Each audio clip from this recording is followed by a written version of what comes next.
ਅਗਲੀਆਂ ਖਬਰਾਂ ਵੱਲ ਚੱਲੀਏ ਤੇ ਵਰਲਡ ਬੈਂਕ ਨੇ ਬੜੀ ਚਿੰਤਾ ਜ਼ਾਹਰ ਕੀਤੀ ਆ ਵੀ ਆਉਣ ਵਾਲੇ ਸਮੇਂ ਦੇ ਵਿੱਚ ਜਿਹੜੀਆਂ ਜੌਬਸ ਆ ਉਹ ਬਹੁਤ ਘੱਟ ਕ੍ਰੀਏਟ ਹੋਣਗੀਆਂ, ਪਰ ਜਿਹੜੀਆਂ ਡਿਵੈਲਪਿੰਗ ਕੰਟਰੀਜ਼ ਆ ਉਹਨਾਂ ਦੇ ਵਿੱਚ ਨਵੇਂ ਜਿਹੜੇ ਜੌਬ ਲੱਭਣ ਵਾਲੇ ਗ੍ਰੈਜੂਏਟਸ ਹੋਣਗੇ ਉਹ ਬਹੁਤ ਜ਼ਿਆਦਾ ਹੋਣਗੇ। ਸੋ ਇੱਕ ਚਿੰਤਾ ਦਾ ਵਿਸ਼ਾ ਬਣਿਆ ਆ ਤੇ ਉੱਪਰੋਂ ਜਿਹੜੀ ਇਰਾਨ ਜੰਗ ਚੱਲੀ ਆ ਉਹਦਾ ਜਿਹੜਾ ਅਸਰ ਆ ਉਹ ਗਲੋਬਲੀ ਬਹੁਤ ਵੱਡਾ ਹੋਊਗਾ। ਵਾਸ਼ਿੰਗਟਨ ਦੇ ਵਿੱਚ ਵਰਲਡ ਬੈਂਕ ਦੇ ਜਿਹੜੇ ਪ੍ਰੈਜ਼ੀਡੈਂਟ ਅਜੇ ਬੰਗਾ ਆ, ਇਹ ਰਿਪੋਰਟਰਸ ਰਿਪੋਰਟ ਕਰ ਰਿਹਾ, ਉਹਨਾਂ ਨੇ ਕਿਹਾ ਵੀ ਬਹੁਤ ਵੱਡੀ ਜਿਹੜੀ ਪ੍ਰੋਬਲਮ ਆ, ਵੱਡਾ ਜਿਹੜਾ ਕ੍ਰਾਈਸਿਸ ਆ ਉਹ ਜੌਬ ਗੈਪ ਦਾ ਆ ਰਿਹਾ ਆਉਣ ਵਾਲੇ 10-15 ਸਾਲਾਂ ਦੇ ਵਿੱਚ। ਜੀ ਕਹਿੰਦੇ ਵੀ 1.2 ਬਿਲੀਅਨ ਡਾਲਰ ਲੋਕ ਜੋ ਆ ਉਹ ਕੰਮ ਲੱਭਣ ਵਾਲੀ ਏਜ ਦੇ ਉੱਤੇ ਹੋਣਗੇ, ਪਰ ਜੌਬਾਂ ਸਿਰਫ 400 ਮਿਲੀਅਨ ਹੀ ਕ੍ਰੀਏਟ ਹੋਣਗੀਆਂ। ਸੋ 800 ਮਿਲੀਅਨ ਲੋਕਾਂ ਨੂੰ ਗੈਪ ਹੋਊਗਾ ਜਿਹੜੇ ਜੌਬ ਨਹੀਂ ਲੱਭ ਸਕਣਗੇ। ਸੋ ਉਹ ਜਿਹੜਾ ਆ ਇੱਕ ਵੱਡੀ ਚਿੰਤਾ ਹੈਗੀ ਆ, ਖਾਸ ਕਰਕੇ ਡਿਵੈਲਪਿੰਗ ਕੰਟਰੀਜ਼ ਦੇ ਵਿੱਚ। ਸਾਬਕਾ ਮਾਸਟਰਕਾਰਡ ਦੇ CEO ਉਹਨਾਂ ਨੇ ਇਹ ਕਿਹਾ ਵੀ ਸਾਨੂੰ ਜਿਹੜਾ ਫੋਕਸ ਕਰਨਾ ਚਾਹੀਦਾ ਲੋਕਾਂ ਦੇ ਉੱਤੇ, ਲੌਂਗ ਟਰਮ ਕੀ ਜਿਹੜਾ ਸੋਲੂਸ਼ਨ ਆ ਅਸੀਂ ਕਰ ਸਕਦੇ ਹੈਗੇ ਆ। ਸ਼ਾਰਟ ਟਰਮ ਜਿਹੜੇ ਸ਼ੌਕ ਆ, ਜਿਸ ਤਰ੍ਹਾਂ ਕਹਿੰਦੇ ਵੀ ਕੋਵਿਡ-19 ਵੇਲੇ ਹੋਇਆ ਸੀ, ਉਹ ਛੇਤੀ ਸੋਲਵ ਹੋ ਜਾਂਦਾ ਹੈਗਾ, ਚਾਹੇ ਉਹ ਜੰਗ ਨੂੰ ਲੈ ਕੇ ਹੈਗਾ। ਪਰ ਇੱਕ ਵੱਡੀ ਜਿਹੜੀ ਚਿੰਤਾ ਆ ਉਹ ਦੁਨੀਆ ਦੇ ਇਕਨੋਮਿਸਟ ਨੂੰ ਰਾਈਟ ਨਾਓ ਹੈਗੀ ਆ।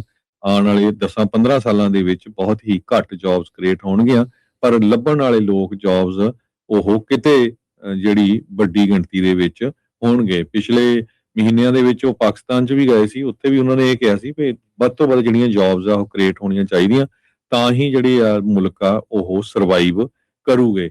ਵਰਲਡ ਬੈਂਕ, ਗਵਰਨਰ ਬੋਡੀ, ਦਾ ਡਿਵੈਲਪਮੈਂਟ ਕਮੇਟੀ, ਉਹਨਾਂ ਸਾਰਿਆਂ ਨੇ ਡਿਵੈਲਪਿੰਗ ਕੰਟਰੀਜ਼ ਦੇ ਲਈ ਪਲਾਨ ਤਿਆਰ ਕੀਤੀ ਹੈਗੀ ਆ, ਕਿਸ ਤਰ੍ਹਾਂ ਜਿਹੜੀਆਂ ਜੌਬਸ ਆ ਉਹ ਕ੍ਰੀਏਟ ਕੀਤੀਆਂ ਜਾ ਸਕਦੀਆਂ ਹੈਗੀਆਂ। ਪਰ ਉਧਰੋਂ AI ਦੇ ਨਾਲ ਬਹੁਤ ਸਾਰੀਆਂ ਜੌਬਸ ਕੱਟ ਵੀ ਹੋਣੀਆਂ ਹੈਗੀਆਂ ਆ। ਤੇ ਪਬਲਿਕ ਸੈਕਟਰ ਦੇ ਵਿੱਚ ਸਮਾਲ ਬਿਜ਼ਨਸ ਨੂੰ ਲੈ ਕੇ ਲੋਕ ਆਪਣੇ ਛੋਟੇ-ਛੋਟੇ ਬਿਜ਼ਨਸ ਸ਼ੁਰੂ ਕਰਨ। ਸੋ ਇਹਨਾਂ ਇਸ਼ੂਜ਼ ਦੇ ਉੱਤੇ ਜੋ ਆ ਉਹ ਵਰਕ ਕਰ ਰਹੇ ਹੈਗੇ ਆ। ਉਹਨਾਂ ਨੇ ਇਹ ਕਿਹਾ ਵੀ the problem is we cannot do this alone. We have got to get this snowball to roll downhill, gathering a lot of snow as it goes along to reach that amazing number 800 million. So ਸਾਰੇ ਮੁਲਕਾਂ ਨੂੰ ਇਕੱਠੇ ਰਲ ਕੇ ਇਹ ਜਿਹੜਾ ਕਰਨਾ ਪਊਗਾ ਵੀ ਦੁਨੀਆ ਦੇ ਵਿੱਚ ਨਵੇਂ ਜਿਹੜੇ ਲੋਕ ਆਉਣ ਵਾਲੇ 15 ਸਾਲਾਂ 'ਚ ਹੋਣਗੇ, ਉਹਨਾਂ ਨੂੰ ਕਿਸ ਤਰ੍ਹਾਂ ਜਿਹੜੀਆਂ ਨੌਕਰੀਆਂ ਆ ਕ੍ਰੀਏਟ ਕਰ ਸਕਦੇ ਹੈਗੇ।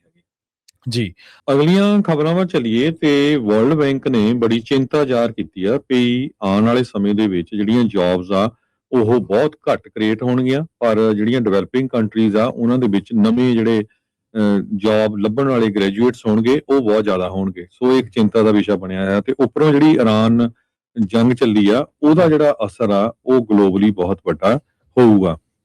ਵਾਸ਼ਿੰਗਟਨ ਦੇ ਵਿੱਚ ਵਰਲਡ ਬੈਂਕ ਦੇ ਜਿਹੜੇ ਪ੍ਰੈਜ਼ੀਡੈਂਟ ਅਜੇ ਬੰਗਾ ਆ, ਇਹ ਰਿਪੋਰਟਰਸ ਰਿਪੋਰਟ ਕਰ ਰਿਹਾ, ਉਹਨਾਂ ਨੇ ਕਿਹਾ ਵੀ ਬਹੁਤ ਵੱਡੀ ਜਿਹੜੀ ਪ੍ਰੋਬਲਮ ਆ, ਵੱਡਾ ਜਿਹੜਾ ਕ੍ਰਾਈਸਿਸ ਆ ਉਹ ਜੌਬ ਗੈਪ ਦਾ ਆ ਰਿਹਾ ਆਉਣ ਵਾਲੇ 10-15 ਸਾਲਾਂ ਦੇ ਵਿੱਚ। ਜੀ ਕਹਿੰਦੇ ਵੀ 1.2 ਬਿਲੀਅਨ ਡਾਲਰ ਲੋਕ ਜੋ ਆ ਉਹ ਕੰਮ ਲੱਭਣ ਵਾਲੀ ਏਜ ਦੇ ਉੱਤੇ ਹੋਣਗੇ, ਪਰ ਜੌਬਾਂ ਸਿਰਫ 400 ਮਿਲੀਅਨ ਹੀ ਕ੍ਰੀਏਟ ਹੋਣਗੀਆਂ। ਸੋ 800 ਮਿਲੀਅਨ ਲੋਕਾਂ ਨੂੰ ਗੈਪ ਹੋਊਗਾ ਜਿਹੜੇ ਜੌਬ ਨਹੀਂ ਲੱਭ ਸਕਣਗੇ। ਸੋ ਉਹ ਜਿਹੜਾ ਆ ਇੱਕ ਵੱਡੀ ਚਿੰਤਾ ਹੈਗੀ ਆ, ਖਾਸ ਕਰਕੇ ਡਿਵੈਲਪਿੰਗ ਕੰਟਰੀਜ਼ ਦੇ ਵਿੱਚ।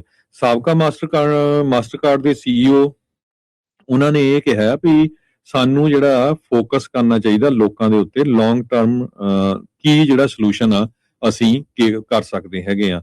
ਸ਼ਾਰਟ ਟਰਮ ਜਿਹੜੇ ਸ਼ੌਕ ਆ, ਜਿਸ ਤਰ੍ਹਾਂ ਕਹਿੰਦੇ ਵੀ ਕੋਵਿਡ-19 ਵੇਲੇ ਹੋਇਆ ਸੀ, ਉਹ ਛੇਤੀ ਸੋਲਵ ਹੋ ਜਾਂਦਾ ਹੈਗਾ, ਚਾਹੇ ਉਹ ਜੰਗ ਨੂੰ ਲੈ ਕੇ ਹੈਗਾ। ਪਰ ਇੱਕ ਵੱਡੀ ਜਿਹੜੀ ਚਿੰਤਾ ਆ ਉਹ ਦੁਨੀਆ ਦੇ ਇਕਨੋਮਿਸਟ ਨੂੰ ਰਾਈਟ ਨਾਓ ਹੈਗੀ ਆ। ਆਉਣ ਵਾਲੇ 10-15 ਸਾਲਾਂ ਦੇ ਵਿੱਚ ਬਹੁਤ ਹੀ ਘੱਟ ਜੌਬਸ ਕ੍ਰੀਏਟ ਹੋਣਗੀਆਂ, ਪਰ ਲੱਭਣ ਵਾਲੇ ਲੋਕ ਜੌਬਸ ਉਹ ਕਿਤੇ ਜਿਹੜੀ ਵੱਡੀ ਗਿਣਤੀ ਦੇ ਵਿੱਚ ਹੋਣਗੇ। ਪਿਛਲੇ ਮਹੀਨਿਆਂ ਦੇ ਵਿੱਚ ਉਹ ਪਾਕਿਸਤਾਨ 'ਚ ਵੀ ਗਏ ਸੀ, ਉੱਥੇ ਵੀ ਉਹਨਾਂ ਨੇ ਇਹ ਕਿਹਾ ਸੀ ਵੀ ਵੱਧ ਤੋਂ ਵੱਧ ਜਿਹੜੀਆਂ ਜੌਬਸ ਆ ਉਹ ਕ੍ਰੀਏਟ ਹੋਣੀਆਂ ਚਾਹੀਦੀਆਂ, ਤਾਂ ਹੀ ਜਿਹੜੀ ਆ ਮੁਲਕ ਆ ਉਹ ਸਰਵਾਈਵ ਕਰੂਗੇ।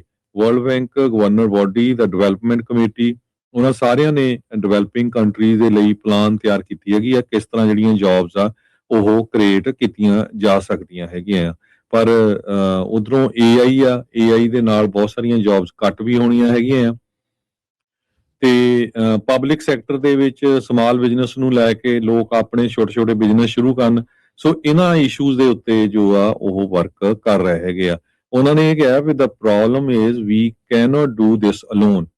We have got to get this snowball to roll downhill, gathering a lot of snow as it goes along to reach that amazing number 800 million. So ਸਾਰੇ ਮੁਲਕਾਂ ਨੂੰ ਇਕੱਠੇ ਰਲ ਕੇ ਇਹ ਜਿਹੜਾ ਕਰਨਾ ਪਊਗਾ ਵੀ ਦੁਨੀਆ ਦੇ ਵਿੱਚ ਨਵੇਂ ਜਿਹੜੇ ਲੋਕ ਆਉਣ ਵਾਲੇ 15 ਸਾਲਾਂ ਚ ਆਉਣਗੇ ਉਹਨਾਂ ਨੂੰ ਕਿਸ ਤਰ੍ਹਾਂ ਜਿਹੜੀਆਂ ਨੌਕਰੀਆਂ ਆ ਕ੍ਰੀਏਟ ਕਰ ਸਕਦੇ ਹੈਗੇ। ਜੀ